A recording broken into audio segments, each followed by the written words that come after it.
Բարի օր, հանրային ռադիոյի եթերում առանց տողատակի հաղորդաշարի հերթական թողարկումն է, ես Լևոն Սարդարյանն եմ, խոսելու ենք խնդիրների մասին, որոնք ուզում են կամ պետք է ուզեն հասարակությանն, այսօր իմ զրուցակիցն է Հանրապետություն կուսակցության նախագահ Արամ Սարգսյանը, բարև ձեզ։ Աստծո բարի։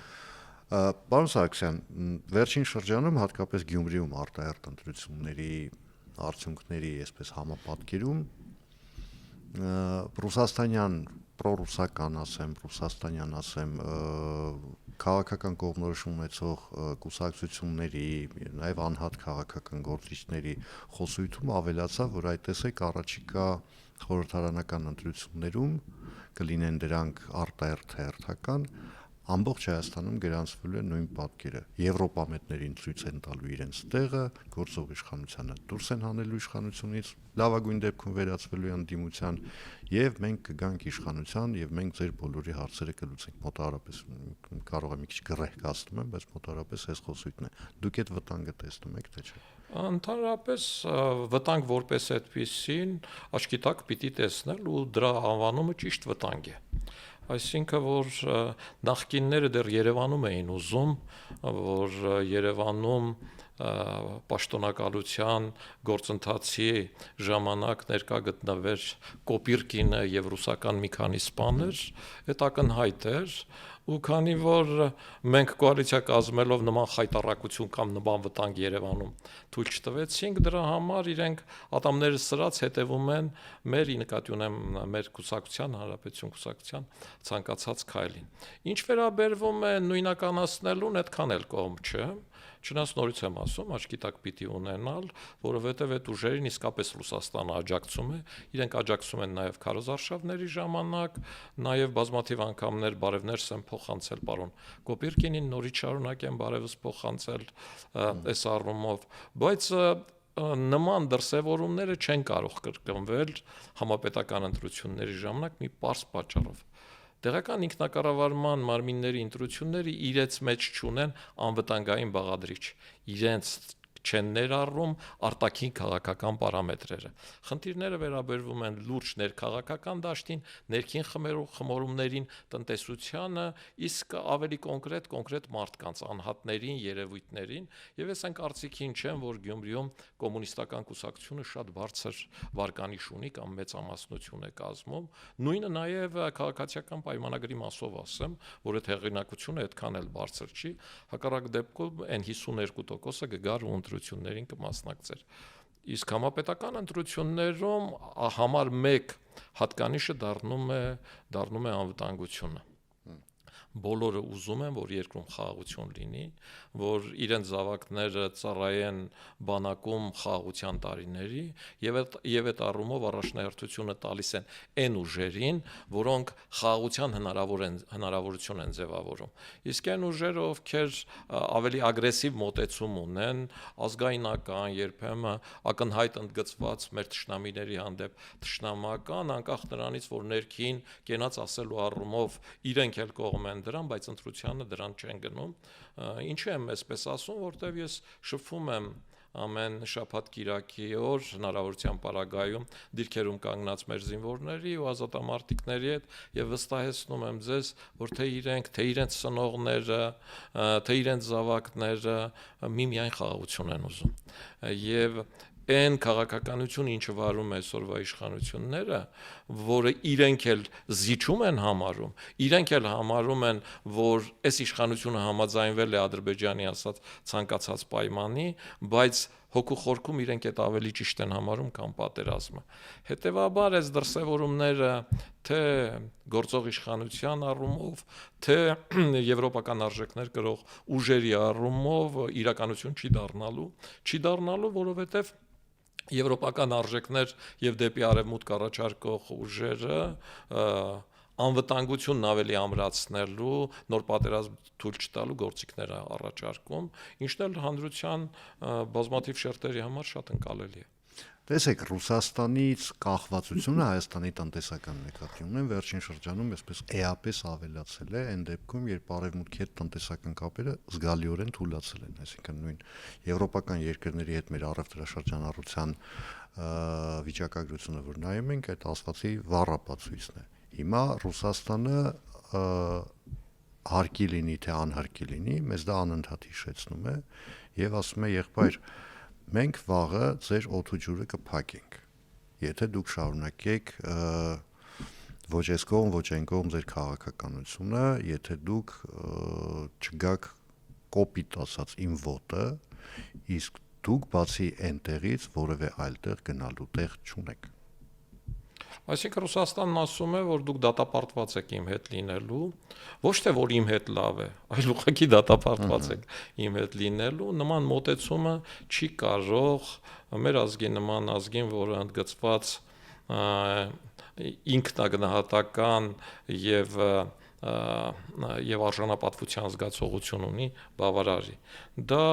այն ինչ որ ռուսներն ասում են, իրենց դեմ է աշխատում։ Երկրորդը նման կարգի կախվածությունը շատ ավելի վտանգավոր է, որը մենք բազմաթիվ տեղերում գիտենք, որ Ռուսաստանը նույնիսկ եվրոպական երկրների հզոր տնտեսություն ունեցող Գերմանիայի պարագայում գազային լծակ օգտագործում էր որպես քաղաքական լծակ։ Հայաստանի պարագայում նման կախվածությունը տանելու է Ռուսաստանի նորանոր պայմանների, ինչը ցավոք սրտի համընկնում է Ադրբեջանի նախագահ Իլհամ Ալիևի պայմանների հետ։ Եվ եթե մենք նայենք զուգահեռները ինչ է պահանջում Ռուսաստանը Ուկրաինայից եւ ինչ է պահանջում Ադրբեջանը մեզնից, սահմանադրության փոփոխություններ, ընտրություններ, 15000-անոց բանակ, սպառազինություն դրսից չգնել եւ այլ, այդ գրվում է նույն կետում, չգիտեմ Ադրբեջանն է գրում տալիս Պուտինին, չեմ բացառի նաեւ այդ տարբերակը, որտեղ Ռուսաստանը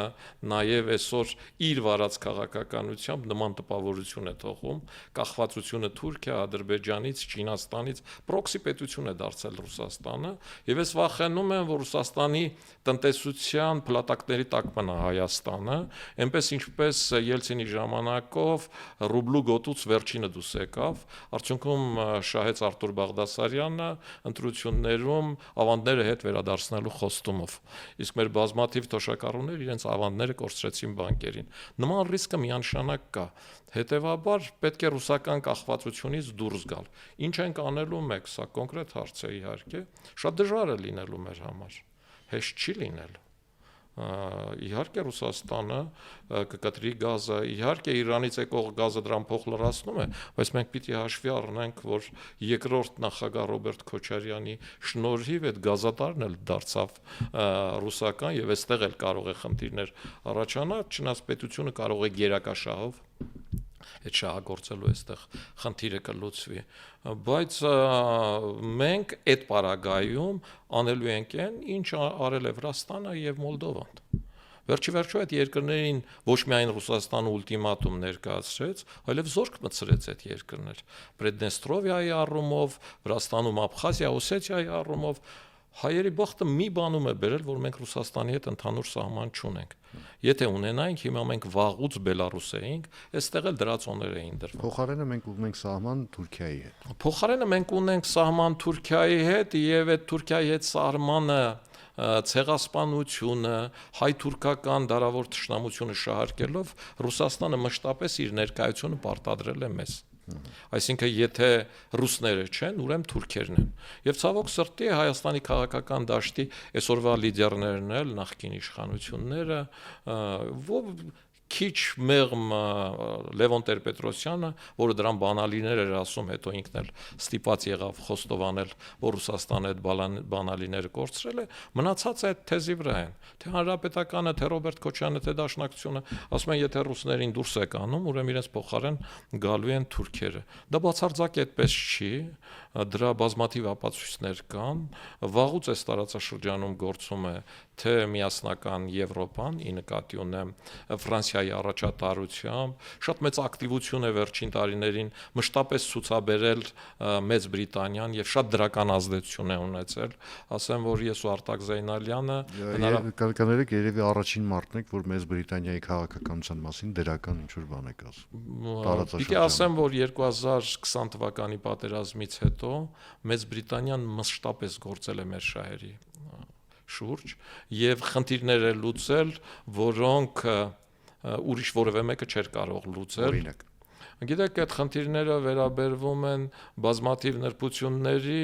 որոնց բարձրաձայնել այդքան էլ ճիշտ չեմ համարում, բայց գերիների վերադարձ եւ այլն, անհատ գերիների վիճակի խնդիրներ, տնտեսական խնդիրներ, Ադրբեջանին զսպելու խնդիրներ, այդ այնքան էլ այնպես չի եղել, որ միայն Միացյալ Նահանգներով է եղել։ Բրիտանացիները լուրջ տնտեսական ազդեցություն ունեն եւ բացի քաղաքականից այլ հեղինակություն էլ ունեն թե Ադրբեջանի, թե Թուրքիայի վրա։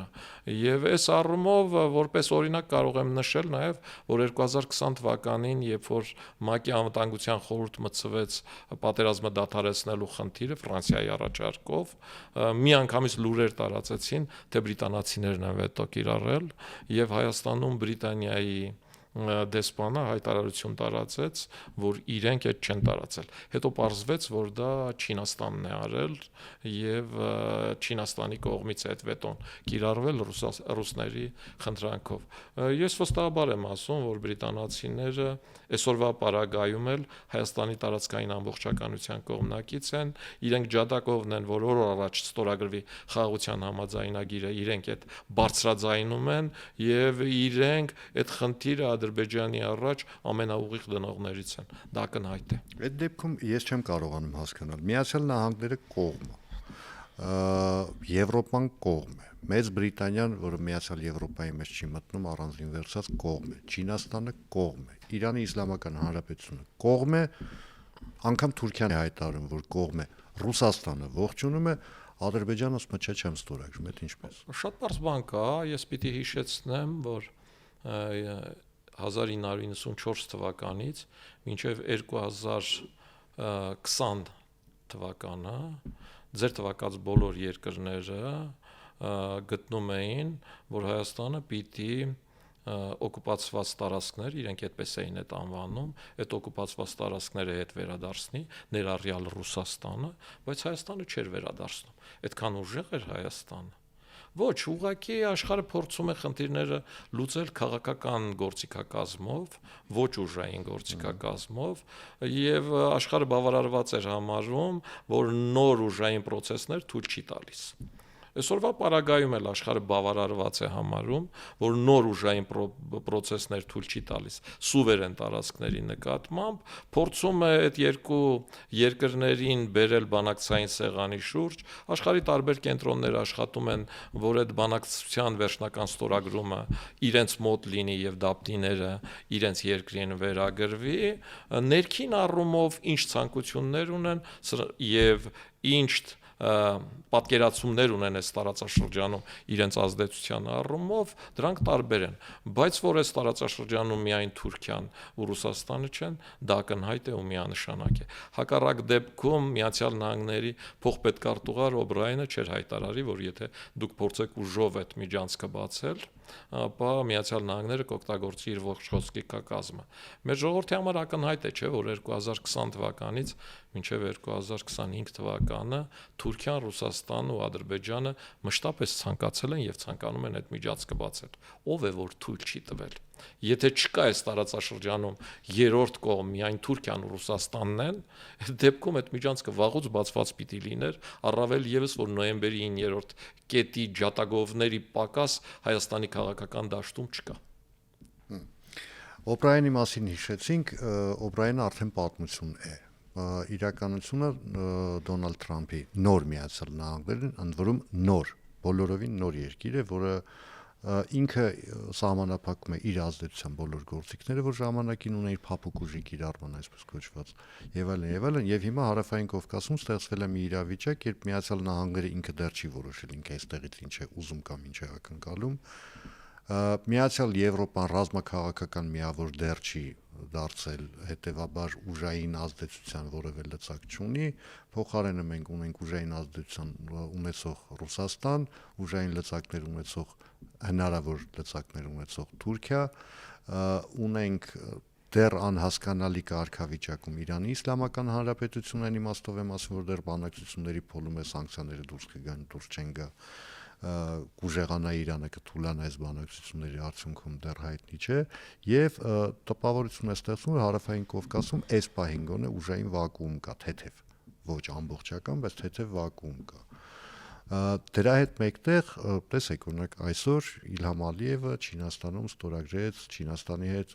ռազմավարական համապարփակ գործակցության պայմանագիր։ Հայաստանը նման պայմանագիր ունի միայն Ռուսաստանի հետ,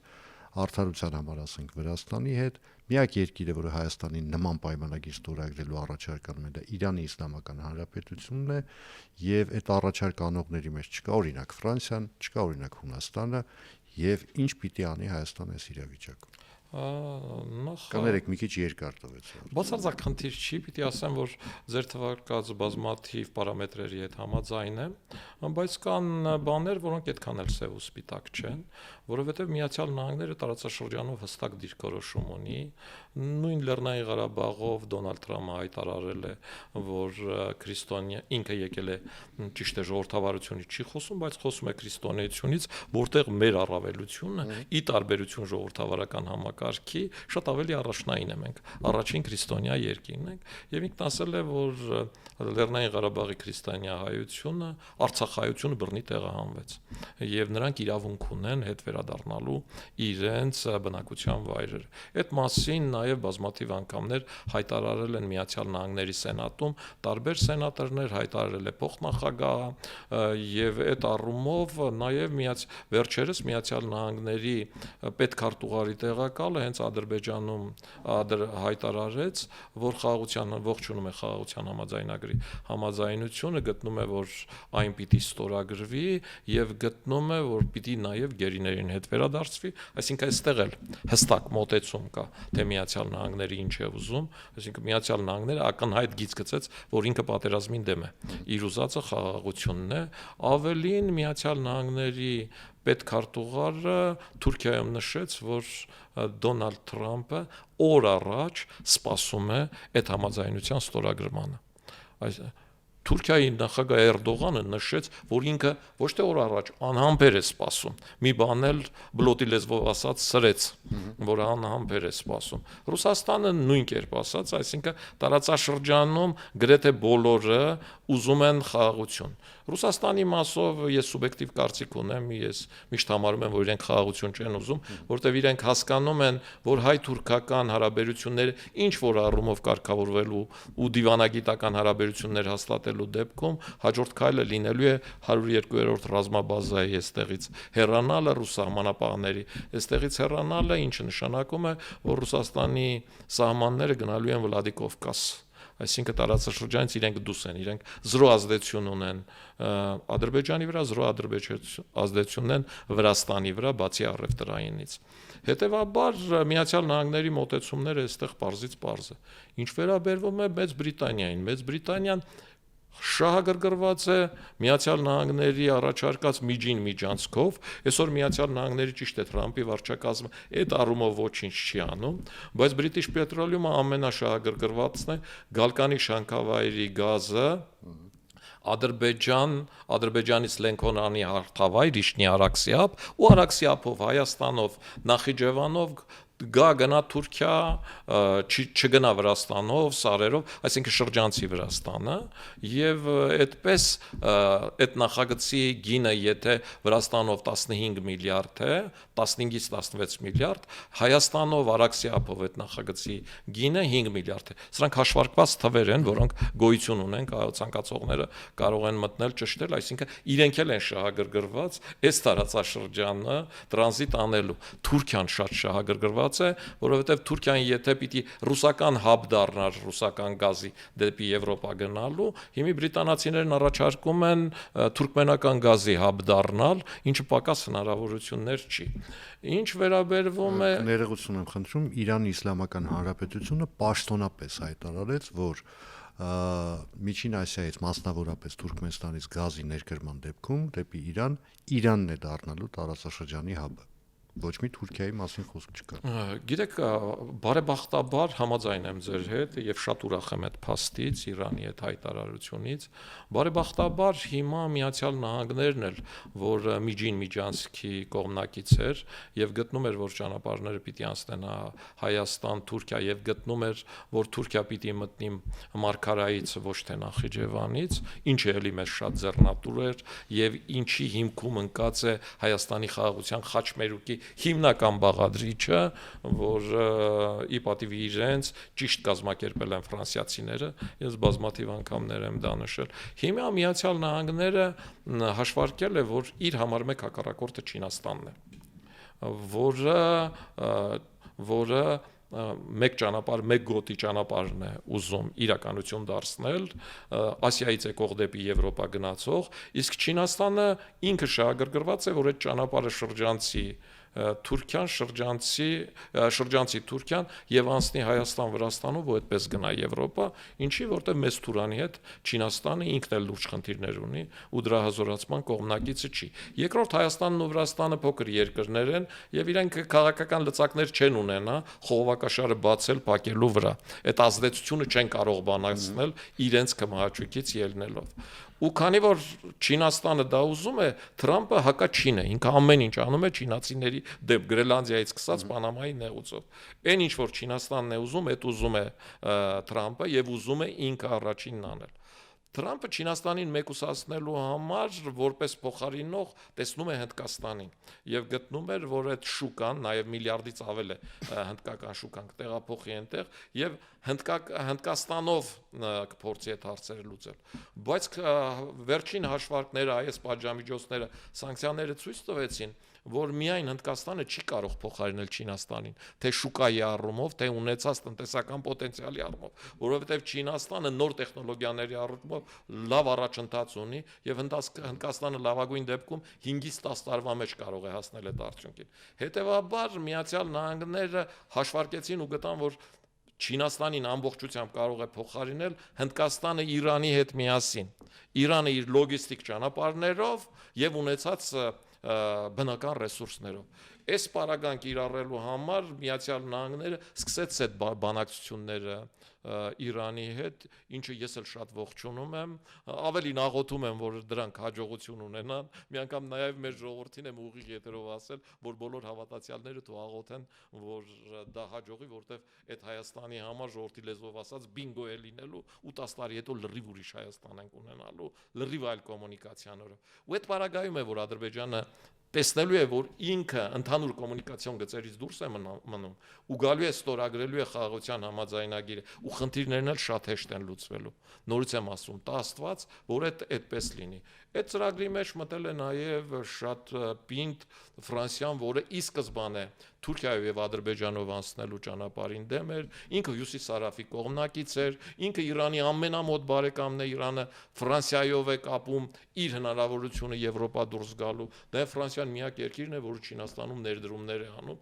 եւ բացառիկ լավ հարաբերություններ ունի Չինաստանի հետ եւ Ֆրանսիան տարածաշրջանում դառնում է լուրջ խաղացող, ինչպես նաեւ Եվրոպայում լուրջ խաղացող, հետեւաբար այդ խաղը չի թողնելու միայն Ռուսաստանին ու ռուսական սպառնալիքներին։ Հայաստանի շուկան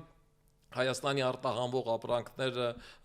շատ փոքր մաս են կազմում եւ իրենք կօգնեն մեզ, եթե Ռուսաստանը ամբողջությամբ փակի իր այդ սպառնալիքներով, մեզ կօգնեն նման իրավիճակները դուրս գալու համար։ Պիտի ասեմ, որ թե Ադրբեջանը, թե Վրաստանը ոչ ՀԱՊԿ անդամ են, ոչ ԵԱՏՄ անդամ են, բայց այսօր նույն չափ մի բան էլ ավելին առևտրաշրջանառություն ունեն Ռուսաստանի հետ, քան մենք։ Հետևաբար այս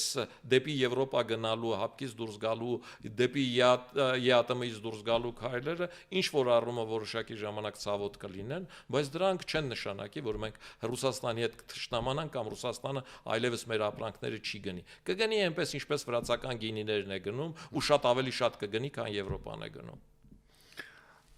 Քանի որ խոսք գնաց Վրաստանի հետ համեմատության մասին, խոսք գնաց Մոլդովայի հետ համեմատության մասին, տեսեք, Վրաստանը ունի ծովային ճանապարհ դեպի Եվրոպա։ Մոլդովան անմիջապես, հա, դեպի Եվրոպա ելք ունի, ուղղակի հասկանալի չի, թե Մոլդովան ինչի հաշվին է, որ այդքան վատ է ապրում, հա, շարունակում է վատ ապրել։ Հայաստանը չունի այդ հնարավորությունները, մենք չունենք այդ լոգիստիկան։ Այն ինչի մասին, որ մենք խոսում ենք, հարավ-հյուսիս, միջին ճանապարհ եւ այլն, դրանք առնվազն 5-10 տարվա կտրվածքով իրատեսական ծրագրեր չեն, այսինքն գետնի վրա չեն լինելու։ Հիմա ինչ պիտի անի հիմա Հայաստանը, հիմա։ Նախ ասեմ, որ իմ կարծիքով հյուսիս-հարավի խնդիրը պինդ աշխատելու դեպքում 1.5-2 տարվա խնդիր է։ Այս ես որպես արտադրության մարդ վստահաբար եմ ձեզ ասում, որովհետև ճանապարհների թողունակության խնդիրը լուծվող է եւ այստեղ երկաթգիծը մինչեւ Փոթի հասնում է, մինչեւ Բաթումի Փոթի հասնում է։ Մենք ունենք Լարսի խնդիր, որը պարբերաբար փակվում է եւ միանշանակ է, որ Հայաստանը Փոթիում պիտի ունենար սեփական հրապարակը, սեփական տարածքը, Հայաստանը պատրաստվում էր թե Բաթումիում, թե Փոթիում լաստանավ ունենալ, այս բաները արագացնել է պետք, պարոն Քերոբյանը ժամանակին 2 անգամ խոստացել էր, որ այդ պիտի արվեր, չարվեց, թե ինչի չարվեց, ով էր մեղավոր, ինքը չէր ուզում, թե վարչապետներ ինչ որ առումով ժամանակ ձգում, թե ռուսներն էին ասում, որ Փոթիում լաստանավ ունեցակ, այ կպատժենք, գազը կկտրենք, ջուրը կկտրենք, եւ ծառը կկտրենք ու այդ կկվի պատմությունը անընդհատ իրենք կրկնում են, բայց այդ տեղի չունեցել։ Եթե խնդիրը քաղաքական առումով սկսում է լուծումների այդ ճանապարհով գնալ, այն երկրները, որոնք շահագրգռված են դեպի Եվրոպա, այս ուղղությունն աշխատեցնելու, իրենք Հայաստանին ոչ միայն կվարկավորեն, այլև դրամաշնորհներ կտան, թե Հայաստանին, թե Վրաստանին, այդ ինֆրաստրուկտուրան զարգացնելու համար։ Դա միանշանակ ձեռնատու է ինչպես Վրաստանին, ձեռնատու է Հայաստանին, Հայաստանի գործարարները պիտի ասեն, որ երազում են դրա մասին, անկեղծ ասեմ, որովհետև ես շփումներ ունեմ այդ մարդկանց հետ, որովհետև սոսկալի հոգնել եմ Փոթի այդ փակումներից, այդ մաքսային ստուգումներից եւ իրենք Լարսի ներողություն Լարսի այդ ստուգումներից եւ իրենք երազում են, որ Փոթիով եւ Բաթումիով հնարավորություն ունենան ճանապարհը կրճատելու եւ դուրս գալու, ասեմ ավելին, որ ֆրանսիական արտերիալ ընկերությունը աշխատում է նաեւ Երասխավան Մարգարա երկաթգծի առումով տենդերին մասնակցելու եւ այն վերազինելու, ինքը նաեւ մտել է Մեղրի ագարակ այս համատեքստում, որ Ադրբեջանի հետ կապված խնդիրների լուծման համատեքստում է նաեւ միջինասիական 5 հանրապետություններից եկող երկաթգծով եկող բեռների փոխադրման համատեքստում է, եթե հիշում եք Էմանուել Մակրոնը անցած տարի այցելեց միջինասիական հանրապետությունները եւ այդտեղ լրջագույն պայմանագրեր են կնքել հիմնականում դեղցի եւ այլնի գյուղմթերքի այս կարգի, նաև էներգետիկ խնդիրներով եւ այս էլ շատ էական ճանապարհ է։ Շատ էական ճանապարհ է, եթե Մարգարայով երկաթգիծ է մտնում եւ Հայաստանում բեռնավորված վագոնները կարողանում են, ասենք, 5-10 օրում կանգնել Հռոմում, սա գերկարևոր խնդիր է լուծում։ Պարոն Սարգսյան, բայց ձեր նկարագրածով ստացվում է, որ այս ծրագրերը եթե իրականանան,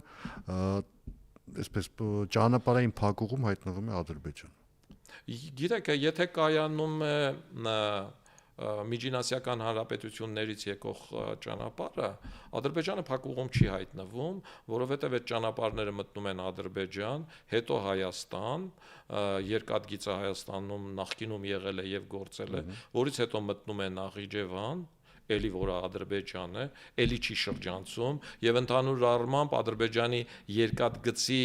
այդ երկարությունը 3 անգամ ավելի շատ է լինելու, քան Հայաստան, ինչ 3 անգամ, ավելի 5 անգամ ավելի շատ է լինելու, քան Հայաստանինը, որից հետո երասխում դուրս է գալու, այսինքն Ադրբեջանը 2-3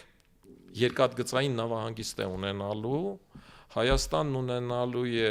2-3 4 Հայաստանը 4 մեկով ավել է ունենալու, բայց Ադրբեջանը դուրս չի մնալու։ Եթե աշխատեց հյուսիս-հարավը, այո, Ադրբեջանն ու Թուրքիան ընդհանուր կոմունիկացիաներից դուրս են մնալու։ Ես հարավ-հյուսիսի մասն էի ասում, որովհետև եթե Միջին Ասիայից եկող երկաթգիծը միանում է հյուսիս-հարավին, հա, այդտեղ արդեն Ադրբեջանը ու Թուրքիան դուրս են մնում։ Եթե միանում է հյուսիս-հարավին, էլի Ադրբեջանով անցնում է, միայն Նախիջևանով։ Այո, չէ, ինչի։ Նախիջևանով էլ չի անցնում, եթե Նախիջևանով էլ չի անցնում։ Մտնում է Հայաստան, Հայաստանով բարձրանում է դեպի Փոթի։ Այո, Հայաստան, բայց այդ արդեն Հայաստանով դեպի Փոթի է բարձրանում ոչ թե երկաթգծով, այլ մեքենաներով։ Փոթիում էլ պիտի բեռնաթափվի, հետո բեռնավորվի, այդ վատը ուղի է։ Չինացիները հիմնականում ուզում են ծովով քիչ անցնել, քիչ բեռնաթափեն եւ քիչ բեռնավորեն, որովհետեւ ժամանակը ծախսվում է ոչ թե ճանապարհի մեջ, այլ բեռնաթափելու ու բեռնավորելու մեջ եւ այս առումով պատահական չէր, որ չինացիները նախընտրում էին, ասենք, ճանապարհը, որ անցնի Իրանով